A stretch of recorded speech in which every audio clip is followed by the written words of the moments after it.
This week, we're talking about the balance. Inspiration4 has inspired me to want to do better with my mind, my body, get more in shape so that I can become an astronaut and go into space, just like the Inspiration4. Let's get into it. Thanks for joining us. Hello, everybody, and welcome to the podcast. I am your space science podcast host from the East Coast, Alex Giorfanos, and we're here for another episode of Today in Space. And with the finale of the Netflix docuseries for the Inspiration4 mission, the countdown to Inspiration4, I believe it's called, the fifth and final episode, which is going to cover their time in space, which, as we talked about in the last episode, we didn't get much of, which we're used to getting, thanks to the public domain, public access nature of NASA. Now this is the time we get to actually see the stuff, other than what the crew members were tweeting and posting on Instagram, which were amazing. I mean, the views that they had from that cupola are amazing. And basically, we're recording this at the end of the month, right? We wanted to close out this month. It's been incredibly exciting. There's been a ton going on, and I wanted to kind of encapsulate the end of this month and kind of tell you where my head's at after this, because I have been very inspired by this mission. I know that may be corny, but the Inspiration4 have really made me think about myself as a human being, right? I'm trying to break down that thought, but knowing that these 4 civilians with basic astronaut training went into space for 3 days orbiting Earth and then returned.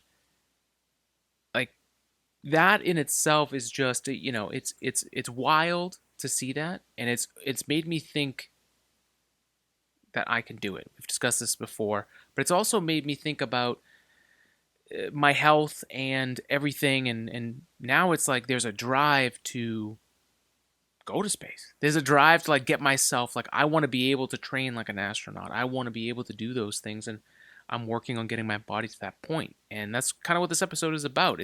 It's an episode of the balance. This mission has really, really made me think. And I had some thoughts. I've written them down. I wanted to share some of them, go through them with you guys. And I want to know too, if you're listening to this on the day this comes out, September 30th, or afterwards, go watch that series. Go check out our launch hangout that we had on our Facebook page, Today in Space Podcast.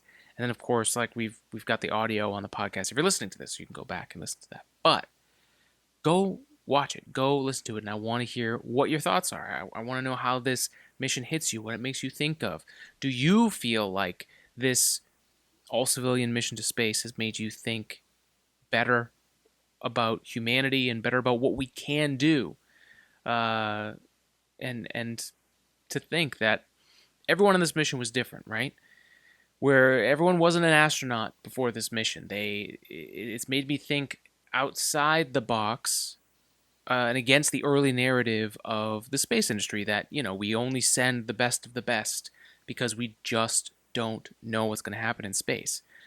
And we need people who can react in an instant because we're going to be in a place we've never been before. I mean, they literally thought your eyeballs floated out of your head if you went into zero gravity. That's what we didn't know at the time, right? But now we've learned a lot. We've advanced a lot. Training is at an all-time best, it seems, with NASA working with SpaceX to tailor it for the Crew Dragon spacecraft. We can train people to go to space now. And the crew could not have been chosen in a better way to inspire us all. I really have so much respect for Jared Isaacman and his ability as a leader. He really led this team and this mission in so many different ways. I'm also blown away by the negativity and lack of knowledge that this mission even happened, right? Those two things. It's either, I will talk to people. That's what I do. I talk to actual people, not just on the podcast to nothingness and the abyss, so that you guys can listen to me talk about space in a room. But there are people that were, as soon as I was saying, hey, this first all-civilian mission to space, this guy, Jared Isaacman, funded the mission, and there's this ignorant like retort. And I think people are trying to be funny or something, but it's like, oh well, space is only the domain of billionaires. Only rich people can go to space, and it's like, well, yeah, it's always been like that. And before it was rich people, it was governments with defense level budget. Like, we need to go to space first, or those people over there in that country are gonna kill us. Like, that was the motivation the first time we went to space. So it just it's wild that there's such this negativity to it, and we're making progress, people. I mean, if there's one mission that does it the best that we've ever seen, where the rich people fully fund the mission, seats for the other three people are free, are paid for by the person, and a combined $160 million were donated and fundraised on top of paying for the mission for children's research, for cancer research for St. Jude's. And the public only raised $60 million. Elon Musk put in 50. Jared put in 100 on top of paying for the mission. It's just an instant reaction. This billionaire space race thing has really hit a sore spot. And I get that. But people, you got to get over yourselves. Do a little bit of research. But that's why I'm there. It just means that our mission to talk about all things space and science continues. And it looks like we've got more work ahead of us than we ever thought. But this mission was amazing. I think it was great. And what I wanted to talk about this week was the balance of body and mind that has made me rethink because of the Inspiration4. I mean, the thing that I've been learning recently is, and putting into practice, is actually listening to my body. I've been testing out different things about, I've found out I had food allergies, and with scoliosis and old injuries, there's a lot to deal with, but also sitting in front of a computer. That's how I communicate with you guys. That's how I edit this show. That's how I do my engineering work in the daytime in my day job. That's how I do all of my stuff, is sitting down. So I got this desk that does go up and down. I have one at work, so I'm trying to listen to my body. If I'm starting to get stiff, sit down. If I'm sitting down, I'm starting to get stiff, stand up. Little things that can make a big difference in the long run, and not falling into these kind of repeated cycles that I always do. And I've also found out that this type of episode we call the balance. I talk a little bit about the stuff I'm going through and the balance I'm trying to find in my life, and then we tie it in with the space industry. And this time, the space industry has made me think about the balance of my own self, which is just amazing. Amazing. And one of the things I'm learning more about is ADHD. And the more I learn, the more I realize that most of the things that I talk about on this this thing called the balance is related to that. And by no means do I have biological or chemical, like anatomical science knowledge. Those are my worst subjects in science. So I'm by no means a person, and anything I say after this is merely me repeating things I'm learning. That's how someone who's scientifically minded, when they don't know something, they go about looking for it. That's a lot of the things that we've talked about on this podcast is about the scientific mindset and pushing forward. And so the question is, what does a scientist or an engineer do when they come up against something that they don't know? Where do they start? Most of the time, it's not, I believe the first thing that I see. Oh, that article says that. Wow, that's crazy. That must be how things are now. I'm gonna go on with my life, store that, and go through it. That's not how scientists or engineers go about it. They if they're not completely exhausted and just scrolling Instagram, they might go, all right, what's the source on that? Scroll to the bottom. That's all right. What's that research say? Go to the research. Check out the abstract inside the paper. Understand the context of the science. Understand what was actually done, the statistics, and look at it and go about it. Is this good? Are there friends I have in science or engineering that I could ask that know more about this than me? Can you do your own research? And then compile that together, and then you have the best answer for yourself that you could have at that time. That's going about scientifically about figuring out something you don't know, right? And I've been doing that recently with ADHD and understanding dopamine and trying to understand more that this relates to something I've dealt with my whole life. Attention. I was really good at things that were insanely interesting to me. And then the things that weren't interesting to me, I just had a very hard time learning. That's why I had a hard time in school. That's why it took me 7 years to get my degree. Part of it, part of it. But no, and as I matured and went through things and actually was caring about succeeding in those areas, I was like, okay, what is it that I'm doing when I'm interested? I'm kind of going back and forth. Oh, I'm only spending a certain amount of time on this, and then I'm looking into research that there's a lot of behavioral methods that you can apply, without having to go down the drug route, or before you even go down the drug route, say, all right, what's behaviorally something that I can do? And there's some research. Again, I'm early in this, and you shouldn't take this away as, as scientific information, but I'm learning that now I have to find how long my attention actually lasts and then apply that and say, all right, when I set my goals for the day, I have had my attention be around, we'll just say 20 minutes. So when I'm trying to be productive, I'll lay out my schedule in 20-minute sections and do my best to do that. And then that, I know for me, for everything that this podcast has become and everything we do with AG 3D printing, our 3D printing lab, where we bring other people's ideas into reality, like, it's about scheduling it out and getting after it. And when I accomplish those things, it's so rewarding. And that could be a behavioral way to allow myself to have the dopamine release I need to be at a baseline where I feel great. I feel good, you know?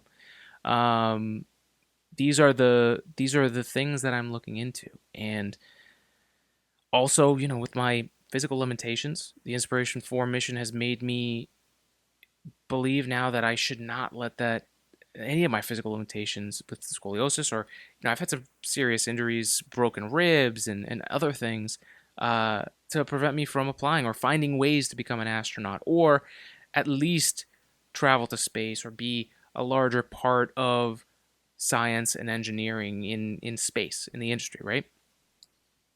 Haley Arsenault did it with a prosthetic, and after kicking cancer's ass as a kid, and helping other kids do the same now. So when you see someone like Haley do it, you believe that you can do it. And I mean, that's just also, it seems, she's just a beacon of you can do it, She really is. It's been so cool to learn about these people. And they're everyday people. They were just everyday people before this.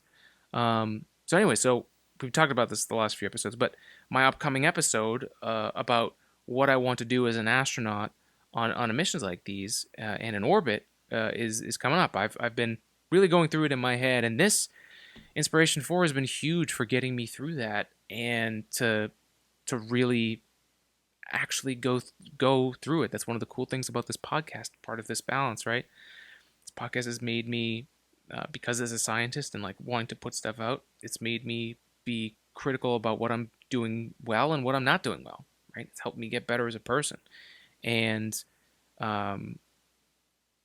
this is the kind of stuff, you just float an idea out there, and then, a mission like this, Inspiration4, I mean, before this mission, I never would have really considered being an astronaut, and it's changed my whole perspective on that. And it doesn't even need to, the next step for me doesn't even have to go into space or orbit. Dr. Siam Proctor did it. She applied to NASA, got denied on the final round, but then was a part of the analog astronaut experience at the Desert Research Station with the Mars Society. Those analog astronaut missions, those are there. You can start developing a mission that you'd want to do in space. I really think this Inspiration4 mission has just opened up the different ways that it can be done, the different ways that missions done under private settings that address things on Earth and then push the boundaries of us on Earth in space. I really do think that with time and more people knowing about this, perhaps this finale with the Netflix documentary will help boost that. It's going to be people like us talking about it, right? The world's in a really weird place right now, and I'm not surprised that people aren't looking up to the stars or even hearing about this mission and wondering, is this something that, or just realizing that the awesomeness of what just happened, right? I still haven't even fully addressed it in my head. We I've been putting. It seems like every week this month it's just been another just like mind blowing realization of they did it. This is amazing. This is a whole new era, um, and it's making me want to take care of myself. It's making me want to push further, and it's not what I expected. um, so those are my thoughts for this week, guys. I want to know how this mission has hit you. If you've also experienced the same uh, negativity, talking to people, not people on the internet. I mean, talking to actual people. I'm interested to know how many people don't know because it seems like it's a lot of people. So let's talk this up. Let's share this with people. Let's get the word out there because I think we can all use a little inspiration right now. And for it to be in something like a Netflix documentary, it accesses more and more people to focus on the fact that this is happening, whether they're paying attention or not. That our ability to go to space and the ability for other people to go to space is just cracking open right now. It's the beginning of a new era. I think we said that at the beginning of this year, but yeah, that's basically what I want to talk about this week. Thank you for listening. A few things. Starship, just before we close up, Starship was having some tests where they were putting the heat tiles on Starship, and some of them fell off. I have no idea about the test and what they were trying to accomplish, but yeah, it's still in development. It's still in development, and I'm sure they'll figure it out. There's obviously FAA stuff that's going into place. The FAA has to approve the launch itself before they're able to start doing these tests. There is an environmental impact review that's open to public comments. So we'll have that link in this week's episode, but you can look at the draft, see the environmental impact of SpaceX in Boca Chica, Texas, and of course wherever else they would launch to from there. Take a look at it. Let's share some thoughts because I'm interested. I haven't really gone into it fully, and hopefully this weekend or sometime coming up I will. And it's interesting. I think there's a lot of I think there's a lot of people hoping that that the FAA tells SpaceX no, but I also don't think those people understand how much SpaceX and them seem to be working together.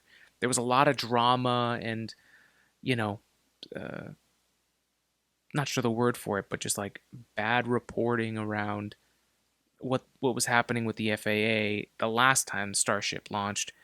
It's definitely not as bad as it seems, and the FAA keeps letting them fly. So um, just make sure to look at the actual FAA stuff whenever you see any of that negativity. That's been the stuff that I've been paying attention to. I am trying really hard not to focus on the human landing system drama and the fact that we have lawyers nitpicking the HLS contract without actually addressing the fact is whether the engineering and the science is ready.